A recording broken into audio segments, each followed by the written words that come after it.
মঙ্গলবার সকাল ৬টা পদ্মা সেতু হয়ে খুলনা থেকে ঢাকার উদ্দেশ্যে যাত্রা শুরু জাহানাবাদ এক্সপ্রেসের।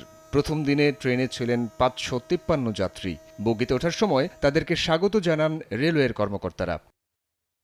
পৌনে ৪ ঘণ্টায় সকাল পৌনে ১০টায় গন্তব্যে পৌঁছানোর কথা ছিল দ্রুতগতির ট্রেনটির, কিন্তু রেল ক্রসিংয়ে দেরি হওয়ার কারণে কমলাপুরে আসে ৫০ মিনিট বিলম্বে। যাতায়াতের সময় ও ভাড়া কম হওয়ায় উচ্ছ্বাস প্রকাশ করেন যাত্রীরা। প্রত্যাশা থাকবে যে সব ধরনের সিকিউরিটি যেন এনশিওর করা যায়। ৩ ঘন্টা অথবা ৪ ঘন্টার ভিতরে যে ঢাকায় যাব, এটা আমাদের দক্ষিণবঙ্গের মানুষের জন্য বিশাল বড় একটা পাওয়া। খুব ভালো লাগছে, নতুন ট্রেন চালু হয়েছে আমাদের জন্য, এটা খুবই একটা ইতিবাচক দিক। নড়াইলের লোকজন তো কোনোদিন ট্রেনই দেখতো না, তাদের জন্য আরো ভালো।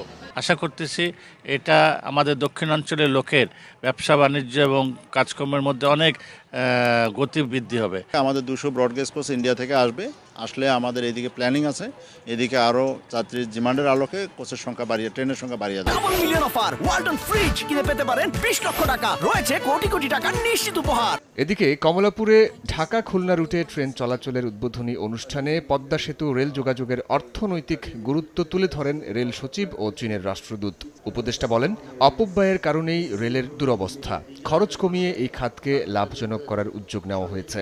আমরা যত্রতত্র স্টেশন স্থাপন করেছি, যত্রতত্র রেল লাইনের বিস্তার করা হয়েছে, কিন্তু লোকোমোটিভ আছে কিনা, ক্যারেজ আছে কোচ আছে কিনা, এগুলোর জনবল আছে কিনা, এগুলোর ব্যবস্থা না করে এগুলো করা হয়েছে। যেখানে থেকেই রাজস্ব পাওয়া যাবে, পণ্য কিংবা মানুষ পরিবহন করা যাবে, সেখানেই রেল থামবে। আমাদের সবারই একটা কথা মনে রাখতে হবে, রেলওয়ে একটি বাণিজ্যিক প্রতিষ্ঠান।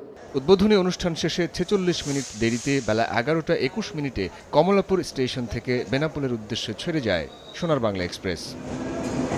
সাইফুল রুদ্র, সময় সংবাদ, ঢাকা।